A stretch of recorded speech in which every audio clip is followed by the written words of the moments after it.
ಮಾರುತ ಈ ಮೂವಿ ಬಗ್ಗೆ ಹೇಳೋದಾದರೆ, ಹೀರೋ ಒಂದು ದೊಡ್ಡ ಡೈರೆಕ್ಟರ್ ಆಗಬೇಕು ಅಂತ ಕನಸನ್ನ ಕಟ್ಕೊಂಡು ಬೆಂಗಳೂರಿಗೆ ಹೋಗ್ತಾನೆ. ಆದರೆ ಅಲ್ಲಿಗೆ ಹೋಗ್ಬಿಟ್ಟು ಅವ್ನು ಮಾಡೋದೇ ಬೇರೆ. ಹೀರೋಯಿನ್ ಒಂದು ಪ್ರಾಬ್ಲಮಲ್ಲಿ ಸಿಗಾಕೊಂಡಿರ್ತಾಳೆ. ಸೊ ಅದನ್ನು ಸಾಲ್ವ್ ಮಾಡಬೇಕು ಅಂತ ಅವನು ಕನಸನ್ನ ಬಿಟ್ಟು ರೆಡಿ ಆಗ್ತಾನೆ. ಇಲ್ಲ ಅವ್ನ ಕನಸಿಂದ ಹೋಗ್ತಾನ, ಇಲ್ಲ ಆ ಹುಡುಗಿ ಅವಳಿಗೆ ಸಿಗ್ತಾನ. ಸೊ ಇದೆಲ್ಲ ಗೊತ್ತಾಗಬೇಕಂದ್ರೆ ನೀವು ಆ ಮೂವಿ ನೋಡೇ ತಿಳ್ಕೊಬೇಕು. ಮೂವಿ ಬಂದು ಪೂರ್ತಿಯಾಗಿ ಹುಡುಗಿರ್ ಕಳ್ತನ ಆಗ್ತಿರ್ತಾರೆ ಈ ಭಾರತದಲ್ಲಿ. ಸೊ ಅದನ್ನ ಇನ್ವೆಸ್ಟಿಗೇಷನ್ ನಡೆಸ್ತಾ ಇರ್ತಾರೆ. ಅದ್ರ ಬಗ್ಗೆನಿದೆ ಆಲ್ಮೋಸ್ಟ್ ಎಲ್ಲ. ಸ್ಟಾರ್ಟಿಂಗ್ ಹೇಳೋದೇ ಒಂದು, ಬರ್ತಾ ಬರ್ತಾ ಮೂವಿಲಿ ನಡೆಯೋದೇ ಒಂದು. ಸ್ವಲ್ಪ ರಿಯಲ್ ಲೈಫ್ಗೆ ರಿಲೇಟೆಡ್ ಆಗಿ ಇದೆ ಮೂವಿ. ಕೆಲವೊಂದು ಸೀನ್ಗಳಲ್ಲಂತೂ ತಂದೆ ಮಗನ ಬಾಂಧವ್ಯ ಆಗಲಿ, ತಾಯಿ ಮಗನ ಪ್ರೀತಿ, ಸ್ಟೂಡೆಂಟ್ ಲೈಫ್ ಮುಗಿದ ಮೇಲೆ ಲೈಫ್ ಹೇಗಿರುತ್ತೆ ಅಂತ ಚೆನ್ನಾಗಿ ತೋರಿಸಿದ್ದಾರೆ. ಕೆಲವೊಂದು ಸೀನಲ್ಲಂತೂ ಚಿಕ್ಕ ಚಿಕ್ಕ ವಿಷಯಕ್ಕೆ ಓವರ್ ರಿಯಾಕ್ಟ್ ಮಾಡಿಬಿಟ್ಟಿದ್ದಾರೆ. ಅದು ಸ್ವಲ್ಪ ಇರಿಟೇಷನ್ ಅನ್ನಿಸ್ತು.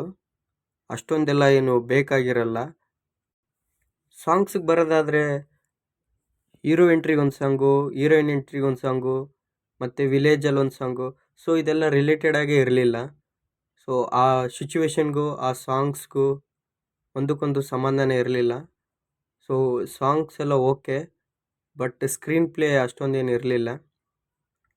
ಕಾಮಿಡಿ ಬಂದರೆ ಇನ್ನು ನಮ್ಮ ಸಾಧು ಕೋಕಿಲ ಅವರು, ರಂಗಾಯಣರಾವ್ ಅವರು ಇರೋದಕ್ಕೆ ಸ್ವಲ್ಪ ಪರವಾಗಿಲ್ಲ. ಅವ್ರಿಗೆ ಗೊತ್ತಲ್ವ, ಯಾವುದೇ ಟಾಸ್ಕ್ ಆಗಲಿ, ಯಾವುದೇ ಪಾತ್ರ ಕೊಟ್ರೂ ಕರೆಕ್ಟಾಗಿ ಅಡ್ಜಸ್ಟ್ ಆಗಿಬಿಡ್ತಾರೆ. ಕೆಲವೊಂದು ಸೀನ್ಗಳು ಹೇಗಿದ್ವು ಅಂತಂದರೆ, ಒಂದು ಫ್ಲೋಲಿ ಹೋಗ್ತಾ ಇರುತ್ತೆ ಮೂವಿ, ಸಡನ್ನಾಗಿ ಬೇರೆ ಕಡೆ ಟರ್ನ್ ಆಗಿಬಿಡುತ್ತೆ. ಸೊ ಅದು ಸ್ವಲ್ಪ ಬೇಕಾಗಿರಲಿಲ್ಲ. ಸೊ ಸೀನ್ಸ್ನ ಕೂಡ ಕರೆಕ್ಟಾಗಿ ತೆಗೆದಿಲ್ಲ. ಅಲ್ಲಲ್ಲೇ ಕನ್ಫ್ಯೂಸ್ ಆಗೋ ಥರ ಮಾಡಿದ್ದಾರೆ, ಬಟ್ ಕರೆಕ್ಟಾಗೂ ಮಾಡಿಲ್ಲ ಅದನ್ನು.